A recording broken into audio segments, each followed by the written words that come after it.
Miami ended their losing streak with a much-needed win against the Nets on Monday, a well-rounded effort to put them back over 500, and we'll break down how Miami can keep building off the victory on today's episode of Locked On Heat.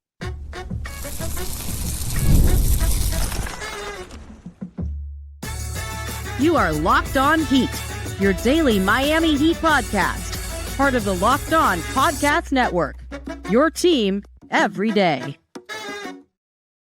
All right, welcome to Locked On Heat, your daily podcast on the Miami Heat. Whether you're tuning in on YouTube or your favorite podcast app, thanks for making Locked On Heat your first listen every day. I'm Wes Goldberg, editor at allyoucanheat.com, here with David Ramil. Both of us are credentialed Heat media members who cover this team every day. And today's episode is brought to you by FanDuel. The NFL playoffs are almost here, but it's not too late to get in on the regular season action with FanDuel, because right now, new customers can finish the season strong with $250 in bonus bets if your first $5 bet wins. Visit FanDuel.com to get started.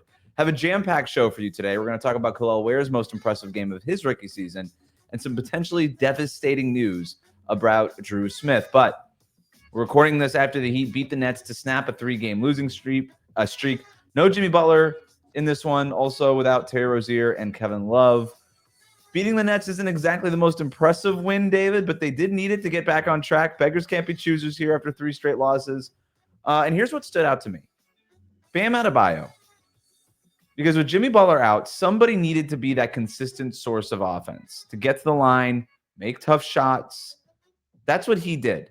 And he did a great Jimmy Butler impression. He had 5 assists in his opening stint in the first quarter, had 9 points in the third quarter to help Miami pull away, then iced the game with 8 points in the fourth. They needed somebody to play like a star, and that's what Bam did in this one. And I found that he did that on a night where Jimmy Butler was out.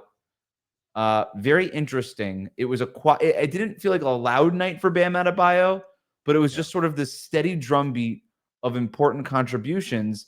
And he finishes the game with 23 points, 7 rebounds, 7 assists. Again, it's not going to jump off the page, but he got to the line 8 times. Like I said, it was an impression of Jimmy Butler, not on a great Jimmy Butler night, but on like an above average Jimmy Butler night. And I think that's a good thing for Miami. I'm going to struggle to be a little positive today because obviously after the devastating loss to Orlando a couple of nights ago, it was a bleak time, and I suggested maybe some radical changes to this roster. That same Magic team, as shorthanded as they were, somehow managed to beat the Boston Celtics without Jason Tatum, but still an impressive effort nonetheless. And so maybe you can take some solace in that if you're a question fan, about that later on. Regardless, I think it was a positive showing from the Heat to bounce back because they could have just as easily wilted. And from Bam specifically. And I think the 8 fourth quarter points really stood out is that he wound up being aggressive. He was looking to score. He was comfortable in his jumper, as comfortable as he's been all season long. Yes. You pointed out that he got to the line, and he also achieved a bit of history at the same time with his 7 rebounds, tying him with Rony Cycli as the third best rebounder in Heat history. So that was a good thing for him to achieve. And look, it shows the overall quality work that he's done over the course of his career.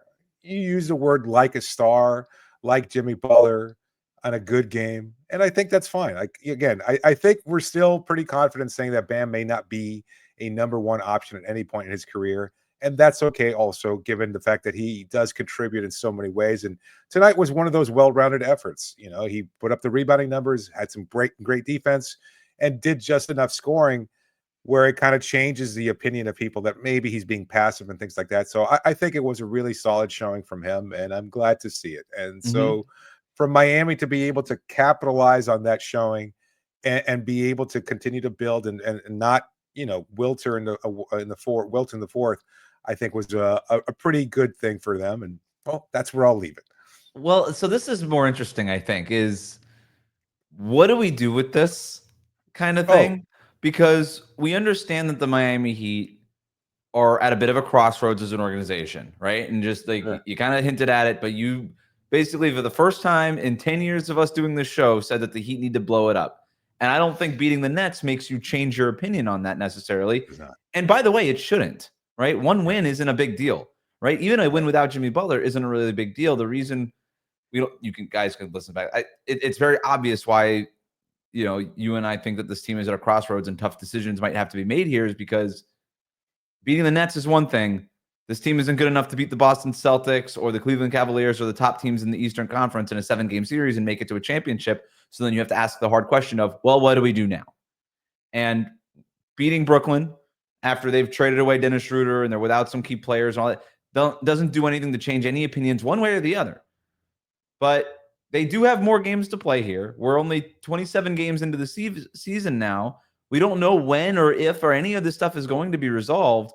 So, they've got games against Orlando coming up, Atlanta, Houston. Like, how do we handle the rest of this? I think is an interesting question, and maybe that's more of a production meeting between you and I off air. But we can air it all out right now.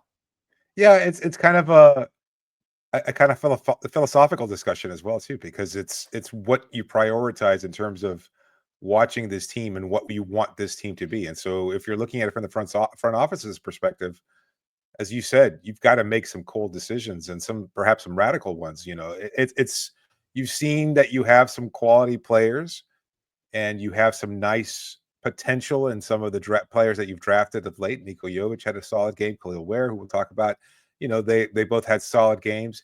Jaime Jaquez struggled a little bit, as he has for most of the season. So it's not exactly a resounding effort. He started in place of Jimmy Butler, and unfortunately, he just wasn't able to capitalize on that particular opportunity. But you look at what this roster is, and you can say, I think if anything, as you pointed out, with the Nets losing or with playing without key players, I think you can still comfortably say, well, this was a game that we probably should have won easily, that we should have blown out the Nets. And the fact that they didn't kind of just continues to support the idea. They didn't. It wasn't like it wasn't necessarily a wire-to-wire blowout, but we got garbage time. We saw Josh Christopher at the end of this thing. Like it was for the last minute and a half, I suppose. They were up 20. Yeah, it never really felt like that's not true, because in the third quarter it kind of felt like it was getting a little rough and tumble there. Yeah, but they did end up kind of cruising to this win. Look, what I take away from this is if you're the front office and you're thinking about what we got to do, what are we building on right now? What is the path forward into getting back into being a championship caliber team? And if part of that path requires trading Jimmy Butler, you and I don't think you could say blow it up all you want. I don't think either of us thinks that they're going to actually hit the biggest of the red buttons and just take a wrecking ball to this whole thing. Bam's going to be around. Tyler Herro will probably be around. A lot of the young guys might be around still. Jaime, Nico, who had a nice game off the bench for Miami tonight. Like, okay, well, we saw something from Bam that we needed to see. I thought Tyler Herro, despite not shooting well, something that would have just cratered his impact on a game completely in the past, still managed to make a positive impact on this game with his playmaking. He had 9 assists, 12 rebounds in this game. Heck, this guy, he almost had a triple-double tonight, Tyler Herro did, with 17 points, even though the rough shooting night. You got contributions up and down the roster from guys who weren't Jimmy Butler and who presumably be around when Jimmy Butler is no longer around, whenever that becomes the reality of things. So you got to evaluate what you have in front of you. And right now, that's sort of what's in front of Miami is, when push came to shove in that third quarter, we needed to pull away. We turned to Bam and Duncan and Tyler Herro in that 3-man game. Kel'el Ware, our 15th pick in the draft, had some really big, important minutes in the second half, particularly. I thought he was really impactful offensively, had some nice plays defensively, even though that remains sort of a mixed bag on that end. So there is some stuff to take away from here. And regardless of how we feel, no matter what, after a Heat win, we have to hand out credit cookies, David. That is true. That is true. I don't know. It's a again, I'm struggling to find a way of being positive about it, because it's a good win. Yeah. But it's not, I'm sorry. It's just not a resounding win. It's not a very convincing win. And you can look at this roster, and I'm still struggling to see anybody on this team that has star potential. And that being the case, despite the win, ultimately the team still has to look at what's our path to acquiring a superstar, because the closest thing you have is Jimmy Butler, and you might not be able to keep him, and you might not want to pay him. And I think those are still solid decisions. Like you could go far with depth. We're seeing that from the Houston Rockets right now, with an identity and with depth and health. and youth and size and different advantages in that way. Yeah. That stuff can get you there. And then you're maybe just a superstar away potentially from kind of breaking why they're through. interested And in Jimmy Butler. Right. You're maybe perhaps a Jimmy Butler away, ironically enough. Look, I thought this was the most impressive game of Kel'el Ware's young career. He's adding something on offense that I think this team really needs. We'll talk about what that is next when we get to credit cookies on Locked On Heat. Today's episode is brought to you by Robinhood Gold. With Robinhood Gold, you don't need a silver spoon to eat up the financial favors of the 1%. Robinhood Gold allows others to get the rates and perks usually reserved for the high society. Now, the resourceful individual with Robinhood Gold can earn the very liberal rate of 4.25% on uninvested cash and be rewarded with a handsome 3% retirement boost on IRA account contributions. Robinhood Gold provides the privileges of a high net worth for any net worth. These generous benefits are now available for only $5 a month. The new gold standard is here with Robinhood Gold. Sign up at robinhood.com/gold. Terms apply. And for product-specific disclosures, visit robinhood.com/gold. Investing involves risk. Rates may change. Gold membership is offered by Robinhood Gold, LLC. We'll be right back. Cookie guy, cookie guy, cookie guy, cookie guy. Stack them high like a cookie. Thanks for making Locked On Heat your first listen every day. For your favorite NBA team has a free daily newsletter introducing the Locked On Heat newsletter. One stop for ultimate Heat and league coverage, local analysis, and amazing writing from Katie Heindel, Mike Shearer, and Locked On Fantasy Basketball tips from Josh Lloyd. Sign up for free now at LockedOnDaily.com. David, it's another Heat win, which means it's time for Locked On Heat's tastiest segment. It's time for credit cookies. Wow, the timing on that was perfect. In a while since we've gotten to this. It has been. Well, I've actually got 6 players. Like I said before, it felt like a lot of contributions up and down the roster and a pretty solid overall outing. And since we've got to give away the credit cookies, because that's just what we do after every win, I'm giving one to Tyler Herro. You pointed out his slow start, but he did hit some big shots late in the game as well to help Miami pull away. He had another impressive jumper from about 30 feet above the break. It was I thought he was going to have a hot shooting night. I was a little surprised to see him struggle. He had a lot of missed shots around the rim, layups that he probably normally hits. But other than that, still found a way to contribute. The rebounding, the assisting, I mean, those things are important. And I think it goes to show overall his growth. Like the fact that he's still active in other ways, even when his shot isn't falling as consistently as he'd like, and the fact that he was able to continue to bounce back and have strong moments late in the fourth with his offense, really impressive. So I did give him one credit cookie. Bam, we talked about enough already, I think, but he gets 2 credit cookies from me. Really good game, not a great game, and his minutes weren't the most impactful, but I really do appreciate his whole well-rounded game and the fact that he was able to contribute late in the game. I think those things matter, especially given what we saw, unfortunately, from him against the Orlando Magic. And the broadcast kept bringing it up. You know, the fact that both Tyler and Bam were kind of channeling the offense through them because they wanted to make a different impact late in the game as opposed to what we saw from both of them in the fourth quarter when they struggled with their shots. They couldn't seem to muster anything, couldn't defend well. It just everything fell apart for them in the fourth quarter against the Magic. Tonight was a very different story, and Bam was a big part of that. I also gave 2 credit cookies to Duncan Robinson, a hot shooting night for him. He wound up going 5 of 10 from 3-point range for 17 points. Nice assists as well, 4 overall assists, a steal, a rebound, plus 11 in his minutes, so he gets a couple of credit cookies. I gave 3, the most of the night, to Nikola Jovic. I thought for a guy who's been up and down the rotation the way Nico has, for him to be able to come off the bench and like there were a couple things from him that I really liked. One, the comfort level with a 3-point shot, letting it fly. Like we talked about this in the postseason against the Boston Celtics when he had a little bit of a run there in one of the games. They didn't win it, but he was much more comfortable and just like, you know what, I'm out here. I'm going to take advantage of this opportunity. And he just let it fly. Well, I don't think we've seen that from Nico this season. You know, we talked his 3-point shot and how necessary it was for him. And early in the season, before he got taken out of the starting lineup and basically fell out of the rotation, he was really hesitant to let that shot fly. And he was just getting in his own head. And you could see after every miss, he would just kind of dog himself. And you could see that he was carrying a heavy burden. It seems like he's at least put that away or compartmentalized it. And tonight, I think he was very comfortable. There was late shot clock opportunities. He would take the shot. When he was open, he would take the shot. And I think those are really positive. The catch and shoot stuff was Yeah. so good with him too, because that's when you're talking about having that quick trigger, the no hesitation. That's really when you see it, when the ball just gets swung to him and he's like, all right. Because when you're catching and shooting quickly and you've seen Herro, you know you're shooting it before you get the ball. Right. And so when you're prepared to shoot, when you're not hesitating, when you get the ball and you see a guy closing out and it's not, you put the ball on the ground and maybe try to attack that closeout and hesitate in that way, when you're just like, hey, I'm shooting this baby, I'm going to let it rip.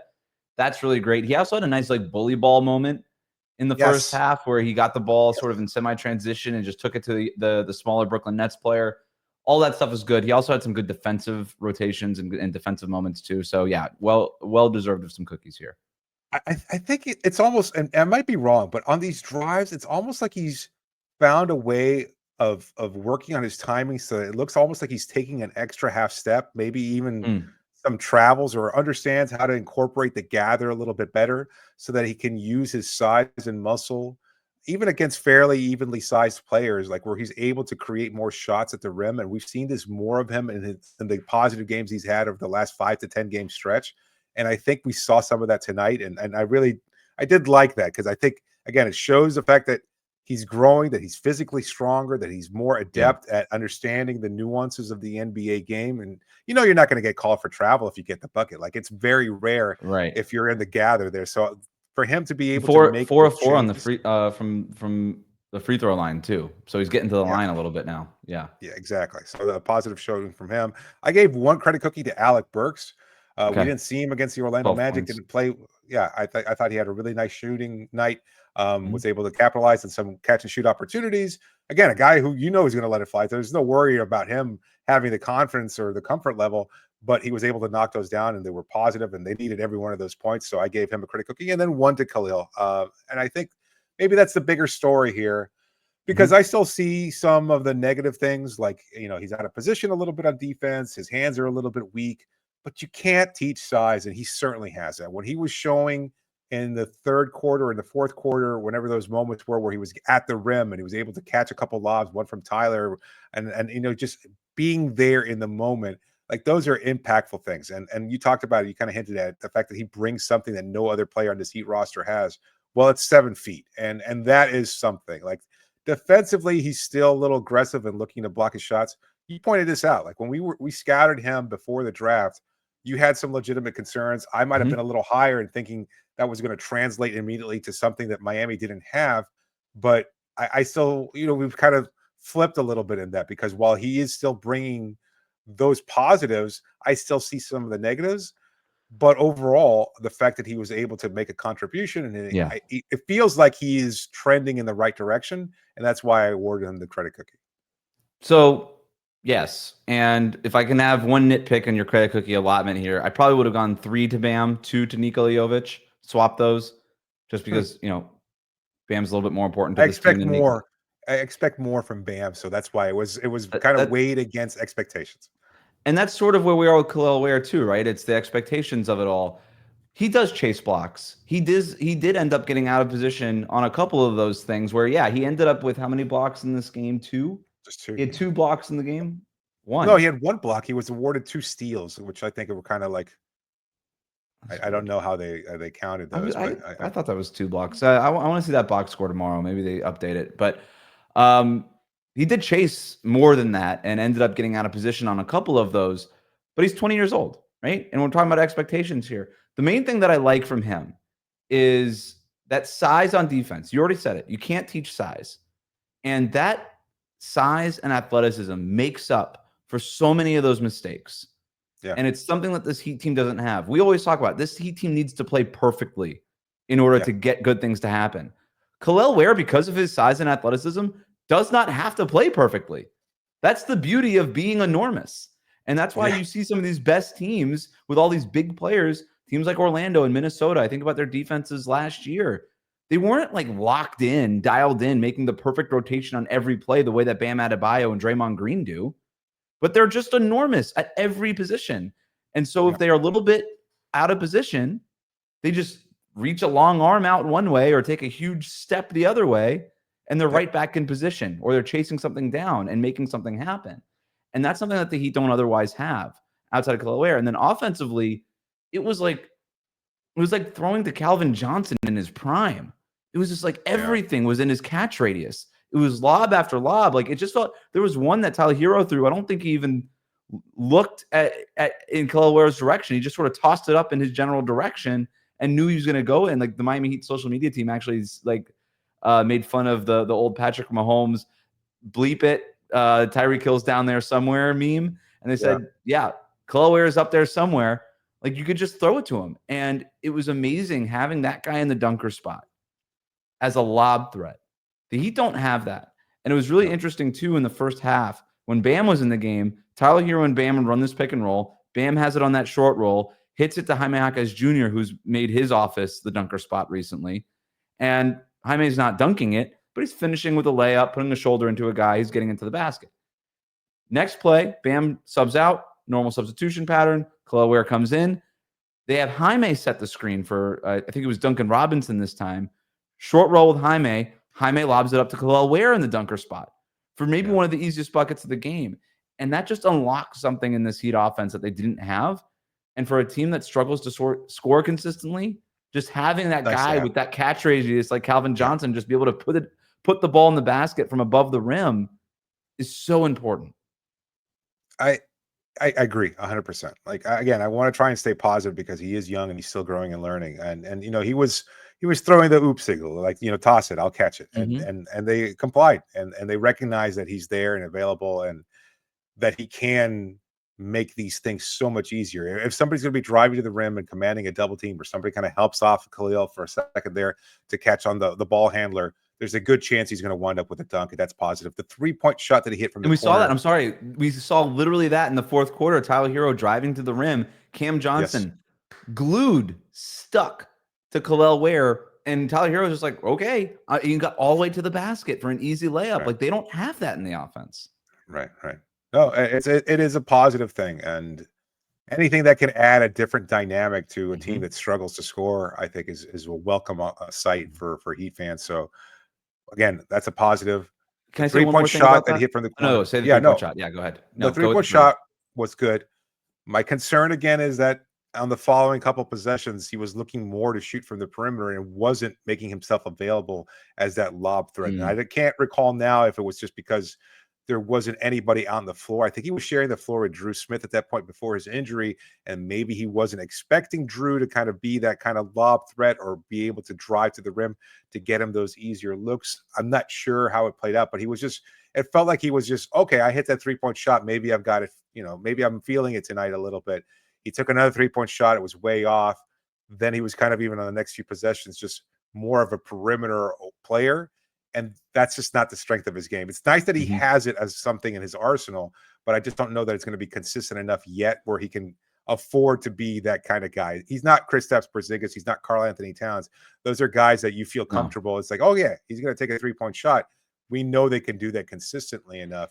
He's not there yet. I like the one that he made from the corner because it started with him trying to get to the rim, Brooklyn fending that off, the ball having to get back out of his hands past the ball. And then he ends up just sort of floating into that corner, kind of non-discreet, kind of, don't look at me over here. And then he just sort of Homer Simpsoned his way into the corner and then hit the jumper from there. And I like that as opposed to like what you were talking about. One last thing on that, because you mentioned how I was a little negative on him and the scouting report going in. The main thing that I didn't like on his film from Indiana was that he was doing the bad LaMarcus Aldridge impression. It was like way too much. I'm out here from 14 feet, back to the basket, spinning, high release point, trying to get this fadeaway jumper to go in. And I'm like, nobody wants that in today's NBA from your 7-footers. You want to get to the basket, or like you said, you want them to do the Karl Anthony Towns thing and step back, the Kristaps Porzingis thing, step back from beyond the arc. Well, the first game from Summer League, that was all Kel'el Ware did. The first game in Summer League in San Francisco, he was just doing the bad LaMarcus Aldridge impression. And from that moment on, the Heat coaching staff got their hands on him and said, nope, you're not doing that anymore. You're going to set the screen and you're going to roll hard to the basket, and that's all you're going to do. And every once in a while, you're going to pop out for an open three. That's it. And to his credit, he has taken to that coaching. And I didn't see any of that in this game either. So he's been so good at just rolling to the rim and making himself available with that catch radius. Okay. Hopefully we'll have a lot more Kel'el Ware to be talking about here in a little bit. But coming up, Dru Smith suffered what looks like a devastating injury, and now the Heat have a roster decision to make. We'll break down their options, including something that they might have to do, but probably don't want to do. We're going to talk about all of that after this here on Locked On Heat. Today's episode is brought to you by FanDuel. The NFL playoffs are almost here, but it's not too late to get in on the regular season action with FanDuel, America's #1 sportsbook, because right now new customers can finish the season strong with $250 in bonus bets if your first $5 bet wins. FanDuel has so many ways for you to pick up a W. I love betting on which players will score a touchdown or maybe how many points each team will score. All of that makes the Sunday viewing experience so thrilling, and you can cash in on it too. Just visit FanDuel.com and join today. That's FanDuel.com for your chance at $250 in bonus bets. Make every moment more with FanDuel, an official sportsbook partner of the NFL. We'll be right back. Thanks again for making Locked On Heat your first listen every day. The best way to support the show is to like and subscribe on YouTube. Follow us on your favorite podcast app. Let's get to some listener questions. Thanks to the Locked On Heat Insider community for sending these in. If you want to join, you could do so with the link in the show notes. You'll get first dibs at asking questions for these post-game shows and exclusive reporting between now and the trade deadline. We know with all this Jimmy Butler stuff going around, you're going to want to be tuned in to that. But before we get to these listener questions, Dru Smith left the game in the second quarter. It looked like he injured his Achilles in that game, or in that moment. Eric Spoelstra, after the game, said that he's going to undergo an MRI tomorrow. Even said that afterwards that the Heat were really messed up. At that point, they were up 10, 54-44, and they basically let that whole lead slip away going into halftime. And so you could see that they were a little, out of sorts after that. But you could see it on the replay, David. You saw his left calf just pop on that replay. That looks like an Achilles. I don't want to speculate, but it doesn't look good. You've got Nikola Jovic on the broadcast afterwards, spending that time, saying, hey, let's get our, heartfelt prayers to Dru Smith and, telling him how much he loves him and doing all that. Just my first reaction, there's roster moves that we have to talk about here in a second, but my first reaction is just absolute heartbreak for Dru. Yeah. Best wishes to him. We've talked about it before. Like, it was easy to kind of make Dru into a kind of joke, which is really unfortunate as part of the whole basketball and fan and sports experience in general, is that, there's a guy who might be somewhat under talented and might not have the big name and might not seem deserving of the opportunity, but then he undergoes that terrible injury last year, works his way back, winds up not being an impactful player early on in the season. And you're thinking, oh, why is Miami wasting a roster spot? Well, we talked about it when he did eventually wind up having his coming out moment just a few weeks ago. He is well liked in that organization. And part of it is because of the tenacity and the work ethic and his understanding and everything else. I'll never forget, and maybe it seemed like a kind of one-off question or maybe a half joking response, but Duncan Robinson, we asked him at Media Day if there was a player you could go on a road trip with. And his answer was Dru Smith. And that might seem like very out of the ordinary, but, obviously Duncan, a pretty smart guy, a talkative person, comfortable based on his podcasting experience and our experiences with him on being able to talk to a lot of different people about a lot of different things. And that his choice for a road partner would be Dru Smith really speaks more about Dru than anything else. And so, he has gone through so much, and it's so unfortunate. And as you said, to see him go through yet another injury, what could potentially be another season-ending injury with a long rehab climb, that ruins everything. That puts a damper on so much. He was on a standard roster spot, worked his butt off to get that standard roster spot last year. Yeah. Tears his ACL in Cleveland in a freak injury. Yeah. They have to waive him eventually later in the season. And then they bring him back on that two-way. He was working his way back up from that two-way. The Heat trade on December 15th, Thomas Bryant to the Pacers, opening up a roster spot. But they had 14 days, 2 weeks, to fill that 14th roster spot under league rules. Had they had just done it, Dru Smith would be on this standard roster. Now, that doesn't change anything. He's still playing. But now he could go from being in line to getting that standard roster spot to now potentially getting waived from the two-way if he's out for the season. And that's the most heartbreaking thing about this. But we do have to talk about the roster element of all of this. if he is, again, he's going to have the MRI on Tuesday. If this is a season-ending injury, I would imagine that the Heat are going to waive him off this two-way contract and promote somebody from their Sioux Falls roster that just went to the Winter League Showcase Championship game. We're runners-up in that. And then they're probably going to have to find another way to fill this 14th roster spot. They have until December 29th to fill that spot. You're not able to sign 10 days, I think until January. I think I have that right. So they're going to have to find somebody, and maybe it could be a non-guaranteed contract. It could be one of these kind of smaller deals that are sort of fake, but they're going to have to audible here because that was Dru Smith's spot. They were just waiting to do it until the last minute just for cap-related reasons. I don't know where they go now. We've got some comments about Dennis Smith Jr. potentially. He's been in the news lately. He was on the OGs podcast with Udonis Haslem and Mike Miller recently. Like, maybe that's an option. I know the Heat have showed interest in him in the past, but never able to make that happen. I don't know if it's something as simple as just, hey, Keyshawn Johnson, Josh Christopher, one of y'all, we're promoting you up for that. I don't know what it's going to be, but they have to make some kind of decision right now. Yeah, it is kind of unfortunate. I'm looking it up because I could have sworn I saw something about Dennis Smith recently. Like, I don't know if he joined a G League team or a European team. The Herd, the Milwaukee Bucks G League affiliate. Okay, expected to end up with Austin Spurs according to Real GM. So maybe again, another I think G he was League supposed to end up with Austin and then ended up in Milwaukee. There's like a weird thing going on with Dennis Smith Jr. in the G League. Yeah, so I mean, I don't know. I don't know if he's a realistic option right now. A couple of things. I think Isaiah Stevens probably gets promoted. He probably gets a two-way deal just so they can have another guard available because you can't keep running. I mean, Alec Burks obviously is going to get more playing time in the short term, but I don't know if that's necessarily going to be the best decision moving forward. Stevens at least. So you think Isaiah Stevens gets the two-way if Dru Smith gets waived? Yeah, I think that's probably right. I think that he was probably in line anyway. If Dru Smith got promoted to the 15-man roster, it was probably his anyway. So not much changing there. You're probably right.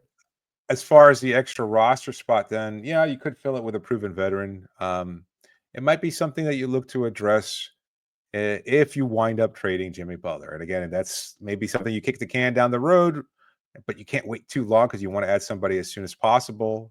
If Miami does wind up, say, finalizing a deal with, I don't know, the Golden State Warriors, Dennis Schroeder might wind up being an essential part of that trade. Schroeder can't get traded for 60 days. So that's part of it. So, I mean, they only have 6 days to do it. So I don't know that you're going to rush a Jimmy Butler trade just because you need to fill a 14th roster spot. But they just they're going to have to sign somebody. Look, it might not be a major thing. It might be something very inconsequential. It might be, again, somebody signed to a non-guaranteed contract that's just going to accumulate some cash for the next month until they can waive that player and then start going through the cycle of 10 days. And then maybe, like you said, something else kind of shakes loose with the roster. But just something to monitor there.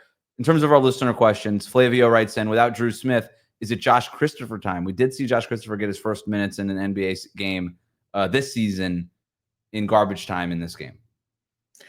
Yeah, I don't know. I don't think he's what they need. I don't think he's good enough right now, despite the strong moments that he's had in Sioux Falls and everything else like that. Like, he's a wing scorer. I don't, as much as Miami might struggle with offense, I don't know that they feel comfortable enough, or else they probably would have already promoted him or already considered, having him add to the roster. You've kind of got a proven wing scorer in Alec Burks, and he certainly, Jimmy Butler is already on the roster. Tyler's flourishing, so you don't necessarily need a guy like Christopher as much as we might like him and want him to thrive. I don't think he's not replacing Dru Smith, right? Like, Dru Smith is a two-way guy. He's a guy who can lock up defensively. I don't know that there's anybody in Sioux Falls that does what Dru Smith does.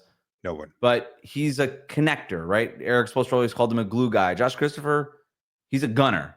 He's not a gluer, right? You need a gluer. You got gunners. You need gluers. Josh Christopher does not fit what he's looking at that position right now.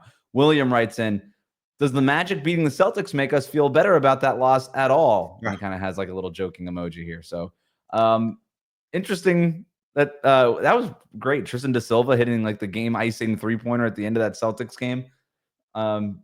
I don't know that it makes me feel any better about that loss, though. No, it does not. I hinted at it in the first segment. I will say too, though, you bring up the point about the connector and the glue. I mean, Dennis Smith Jr., for everything else that he's done throughout his NBA career, he's evolved into a hell of a defender. Yeah. And like that's not something, a lot of people expected when he was drafted in the lottery by the Dallas Mavericks. But I mean, his connection to Bam Adebayo is obviously something I've written about and talked to him about. And so it seems like a logical choice. And that's why Dru got the promotion that he did. It was because of his defense, because of his ability to lock down. So I think for all of his warts as an offensive player, it seems like a nice fit. And again, if you're not making any kind of long-term commitment, I don't see why you wouldn't take a chance on somebody who you could probably bring in right away, and it would make a lot of sense. And look, they were considering him as recently as 2 off seasons ago. So I think it makes a lot of sense. As far as the Magic are concerned, no, that's fine. The Dennis Smith Jr. thing is more interesting. If we'll that's what I would do, if it were me in charge of the front office, which clearly I am not, things would be a lot different for better and for worse, potentially. Probably. I would be on the phone with Dennis Smith Jr. as soon as I get these MRI results and say, hey, we can't get you guaranteed money, but we can get you a non-guaranteed contract that's going to pay you more than you're making in the G League in Wisconsin. Come down to Miami. You'll have a chance to prove yourself here. Like you said, he's a gluer. He's a guy who could defend at a high level on the perimeter. He was doing it as recently as last season. He knows how to dribble. He's a steady hand on the offense. He's not going to be a threat in terms of making threes. Dru Smith has made huge steps in that regard. He was shooting over 50% from three when he got hurt. But, it's slim pickings right now. You know what I mean? Like it's right. Steph, you're not going to go out and sign Steph Curry. You're going to get somebody who's out of the league literally right now. So Dennis Smith Jr., I think that would be a good fit. We'll see what happens. Thanks for making Locked On Heat your first listen every day. Like, comment, and subscribe on YouTube. Follow us on your favorite podcast app.